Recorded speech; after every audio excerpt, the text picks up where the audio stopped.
For most tourists, vacations are a time of relaxation and discovery. But in the world of travel and adventure, there's a thin line between exhilaration and terror.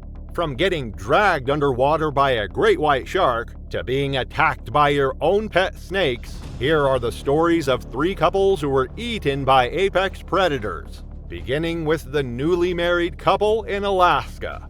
The summer of 2018 brought perfect weather to Katmai National Park, Alaska. Sunshine filtered through the dense forest canopy, painting dappled patterns on the forest floor. Daniel Mercer, 26, and his new bride, Lily Ray Mercer, 23, were exactly such enthusiasts. The Colorado couple had been married just 3 months earlier in a rustic ceremony surrounded by mountains.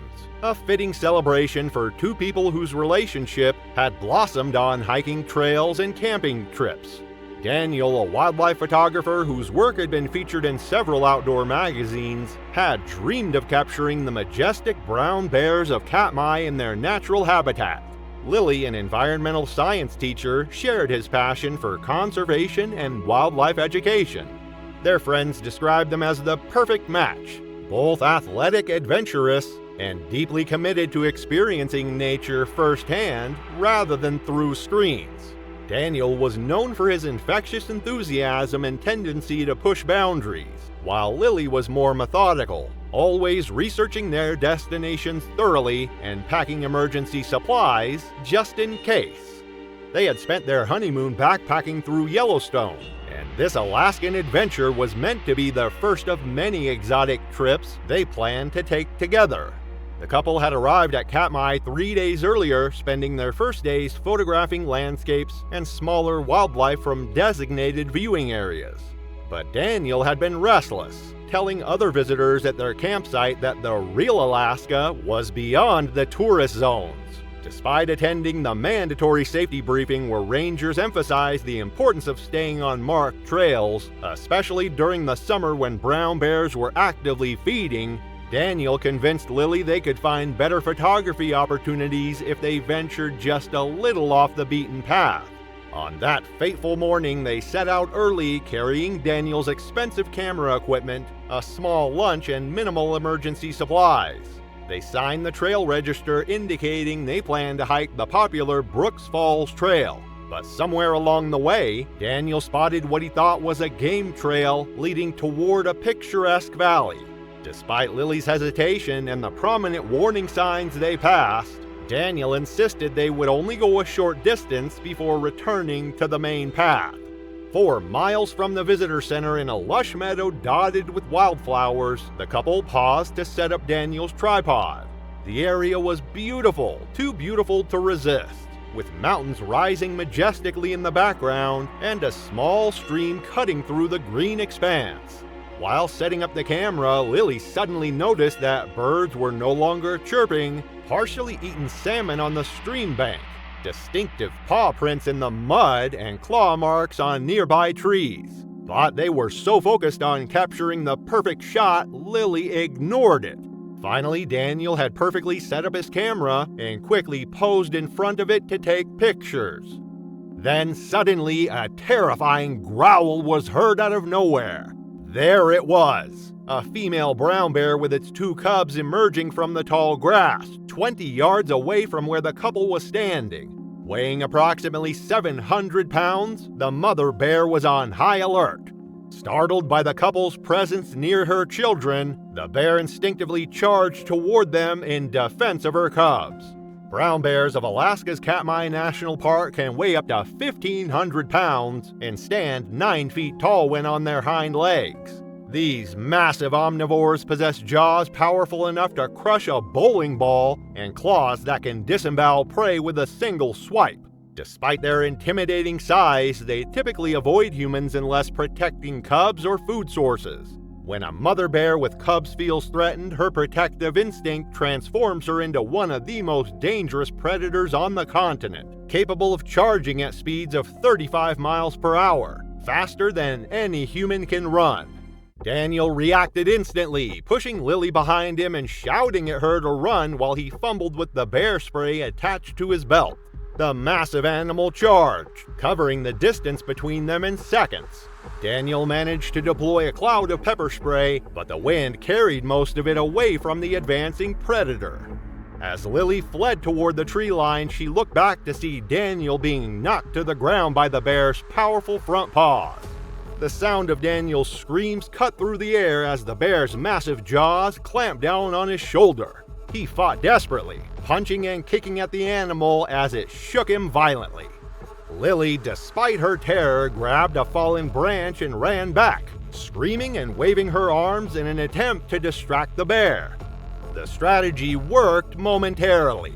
The bear released Daniel and turned its attention to Lily, who immediately turned and ran. The enraged animal pursued her, catching her within seconds and clamping its jaws around her leg. The pain was excruciating, as teeth designed for tearing flesh penetrated deep into her calf muscle.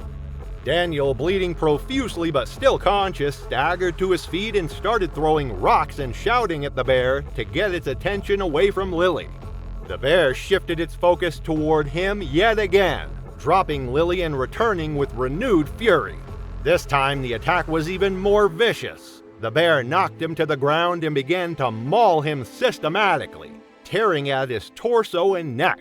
Lily, despite her severe leg wound, managed to crawl to the tree line where she hid, watching in horror as the bear continued its assault on her husband. After what seemed like an eternity, the bear finally stopped. Daniel lay motionless on the blood-soaked ground as the animal sniffed at him cautiously. The bear began to drag Daniel's body toward a dense thicket, a place where it could feed undisturbed. The bear's predatory instincts likely took over once Daniel was incapacitated, which explains why it began feeding, a natural progression documented in other fatal bear encounters. Lily, despite going into shock after seeing such a frightful scene and losing blood from her leg wound, managed to drag herself toward the main trail. With all the energy she had left, she started desperately screaming.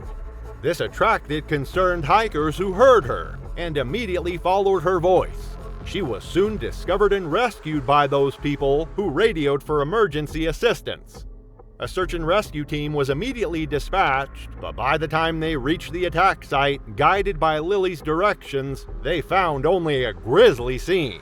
Daniel's partially consumed remains were recovered from the thicket where the bear had dragged him. The animal had fed extensively on his body, focusing primarily on the protein-rich areas of his torso and thighs, a feeding pattern consistent with predatory behavior rather than defensive aggression.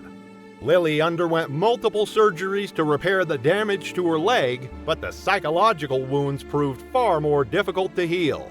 In interviews months later, she became an advocate for wilderness safety, emphasizing the importance of respecting wildlife boundaries and following park regulations.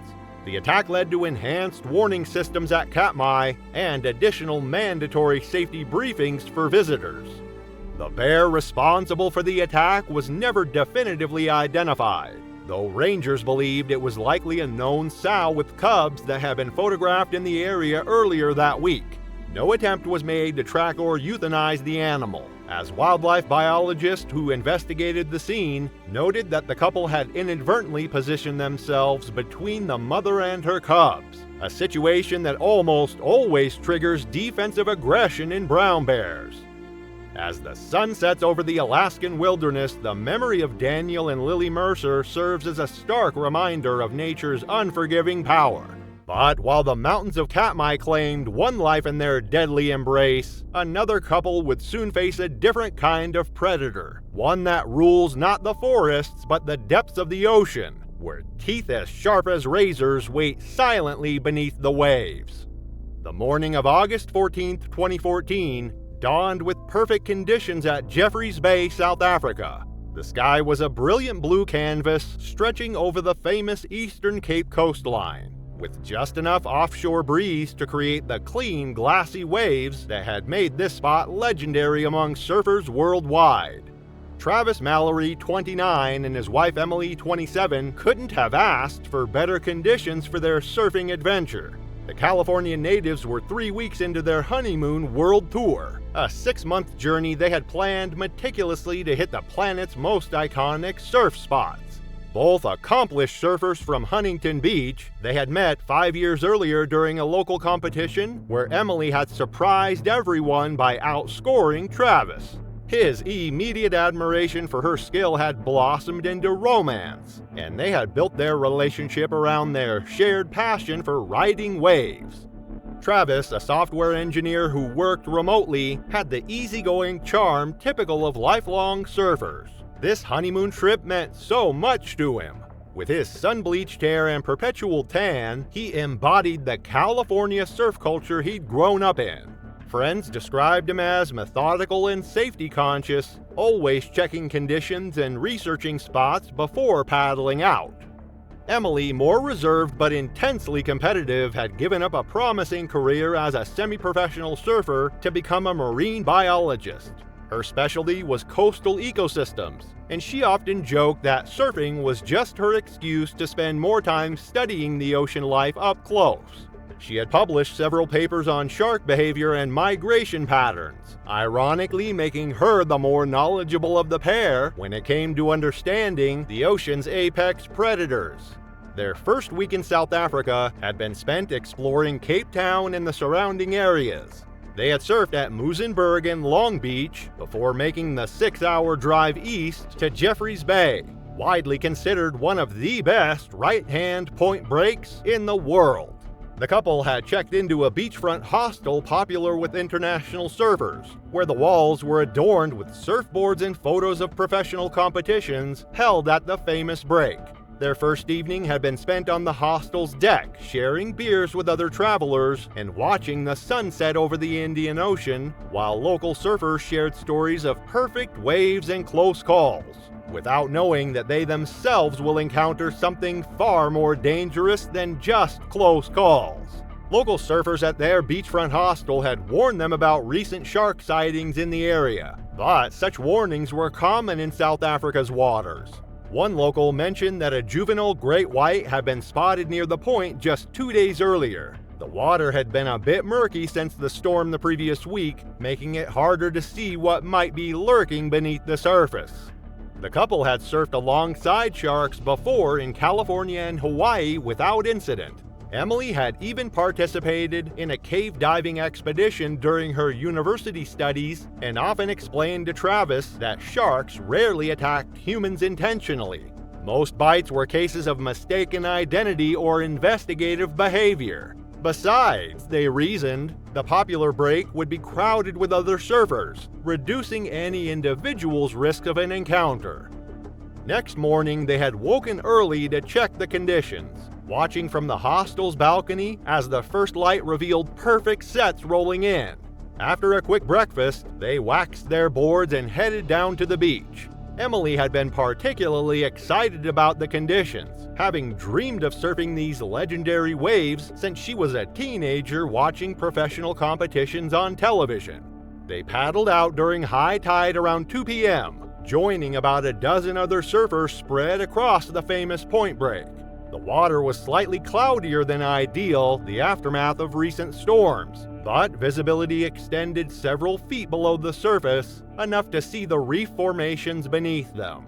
For nearly an hour, they caught wave after perfect wave. Emily was having the best session of their trip so far, riding longer waves than she'd ever experienced before. Travis watched proudly as she navigated the break with increasing confidence, her years of competitive experience evident in every turn and cutback. Gradually, they drifted away from the main group, moving about 654 feet away from shore to a spot where the waves were breaking more consistently. The other surfers had started to thin out as the afternoon progressed, some heading in for lunch, others moving to different sections of the break. Travis had suggested they should head in soon too, as they'd been in the water for nearly 2 hours, but Emily wanted a few more waves before they called it a day. Emily had just completed a ride and was paddling back out to where Travis waited in the lineup. She was laughing about the perfect tube she'd just navigated when her expression suddenly changed. She stopped paddling and looked down into the water, her brow furrowed with confusion. Something had touched her leg beneath the surface. Travis scanned the water around them but saw nothing unusual. Just the gentle undulation of the ocean surface and the distant figures of the other surfers further down the break. He suggested it was probably just seaweed, though a flicker of concern crossed his mind. They both knew that in these waters, unexpected contact could mean something far more dangerous than marine plants. Emily resumed paddling, but more cautiously now, her head turning from side to side as she surveyed the water around her. She was about 20 yards from Travis when she suddenly stopped again, this time her expression changing from confusion to alarm. What happened next occurred with such shocking speed that the water around her erupted in a sudden violent churn. Travis caught a glimpse of a massive gray form and the white underside of Emily's surfboard.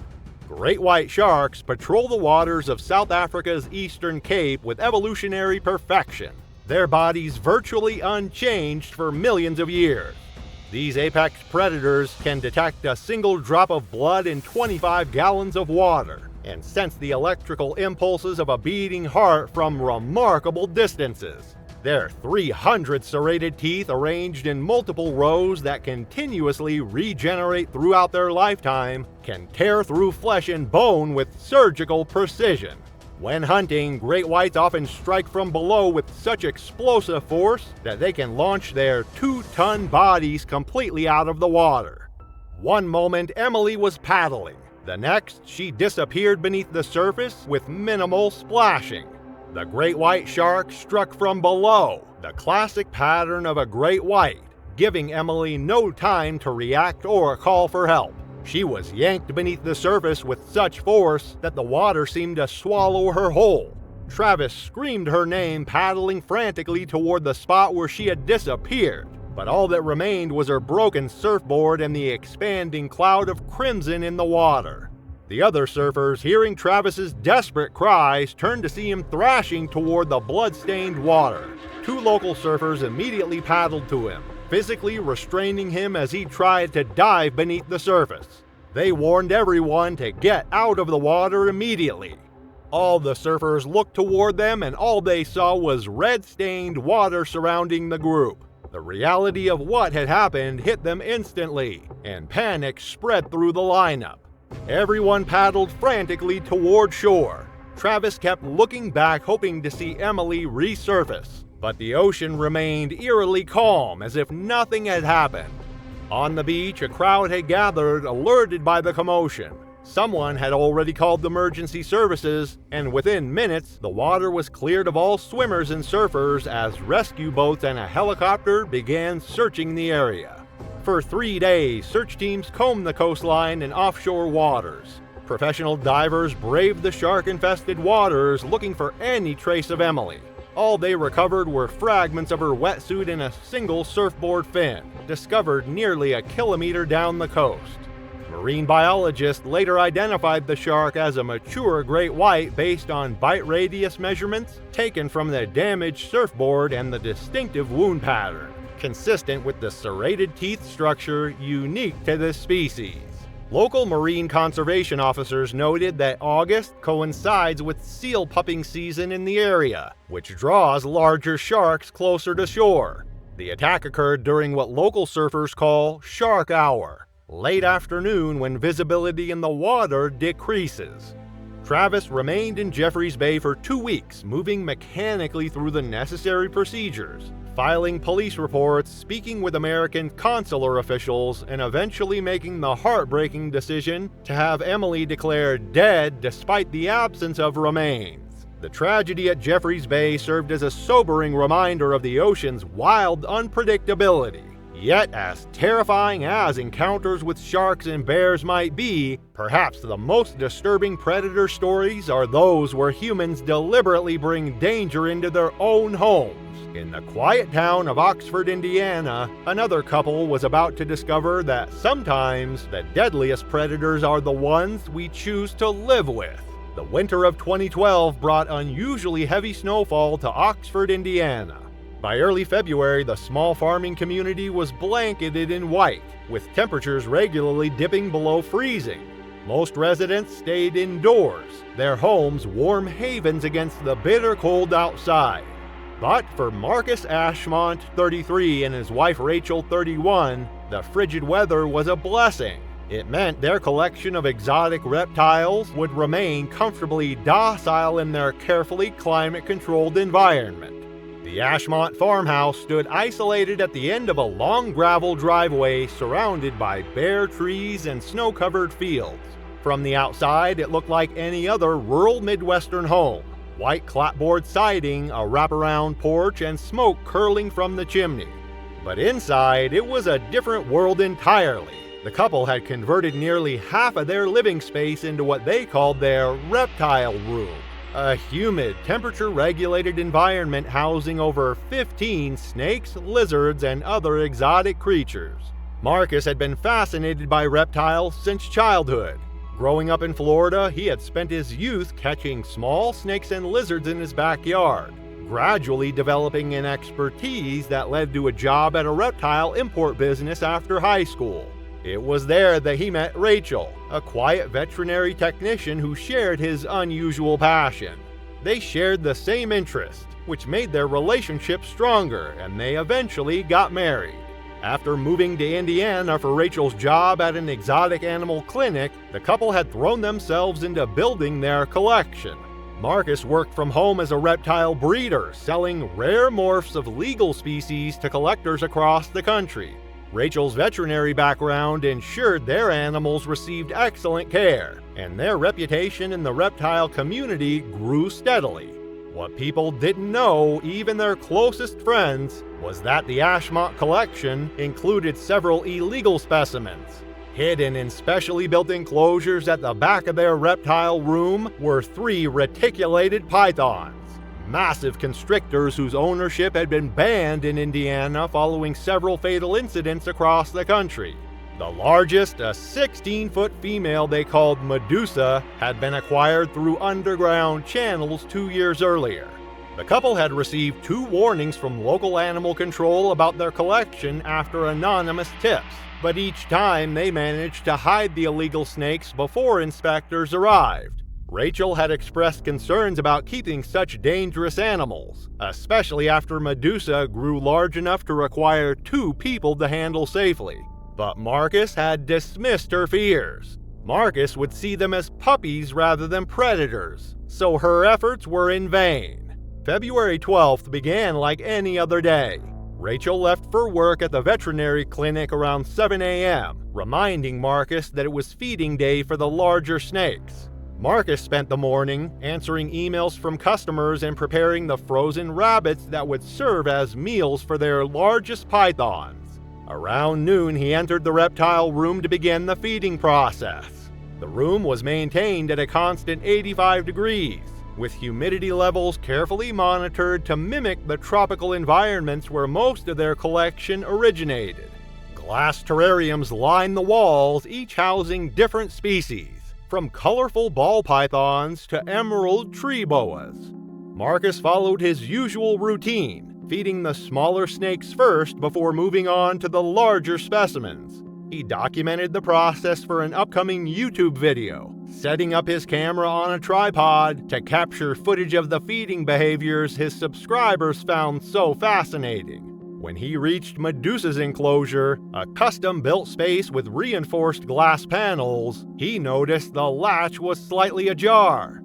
For a moment, he stood frozen, scanning the room for any sign of the massive python. The enclosure appeared empty, but reticulated pythons were masters of concealment despite their size. Marcus carefully checked behind the artificial rock formations and foliage inside the habitat, confirming his fear. Medusa had escaped.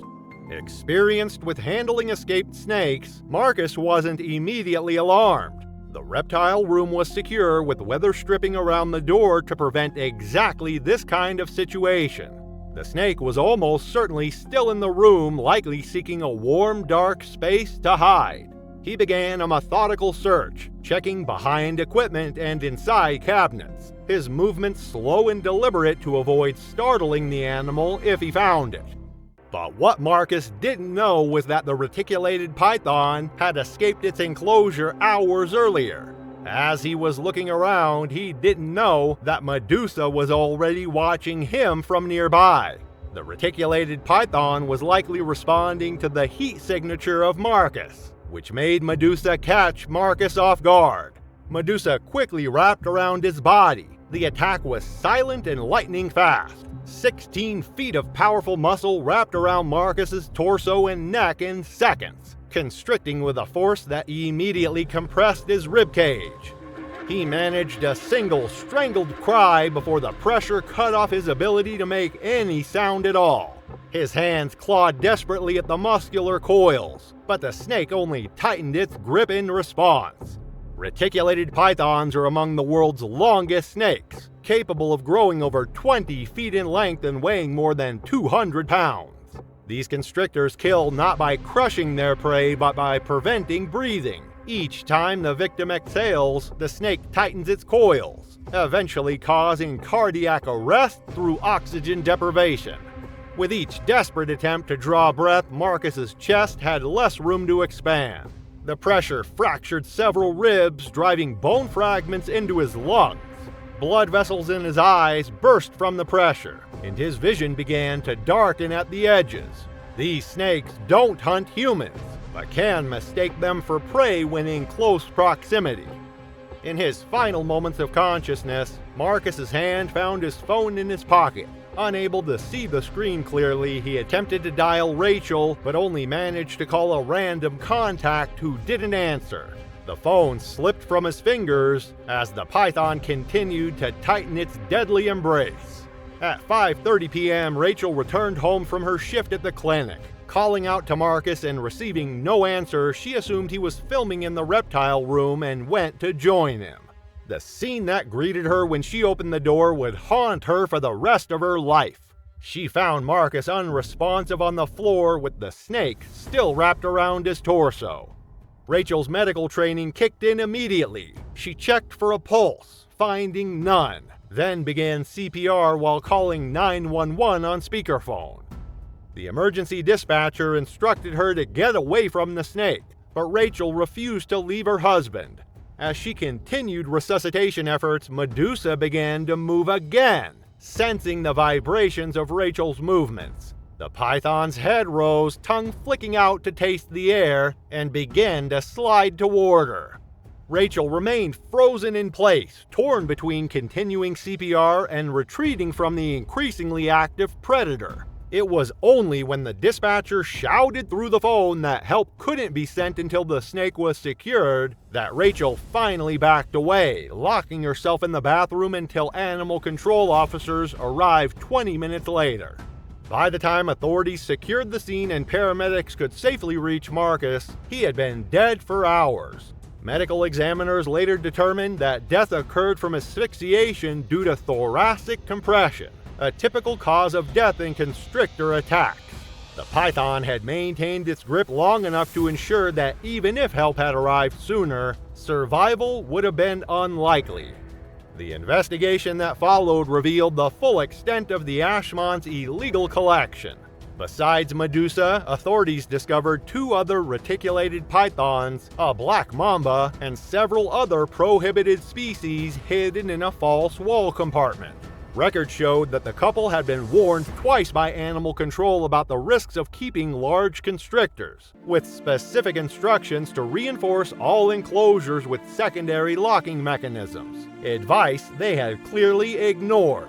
Rachel faced criminal charges for possession of illegal exotic animals, eventually receiving probation and a lifetime ban on owning reptiles. The incident prompted officials to implement stricter enforcement of exotic pet regulations, highlighting that the Ashmonts had previously been cited for inadequate enclosure security. The python that killed Marcus was euthanized and preserved as an educational specimen at a nearby university. Rachel moved away from Indiana, cutting all ties with the reptile community. In her only public statement a year later, she warned that no matter how well you think you know these animals, they remain wild predators with instincts that can't be tamed. As the snow continued to fall on the quiet farmhouse in Oxford, the story of Marcus and Rachel Ashmont joined the grim anthology of human predator encounters. Tales that remind us that for all our technical advancements, the wild still remains wild. Loved this video? Then you'll certainly love this video on your screen. Click over now and thank you for watching.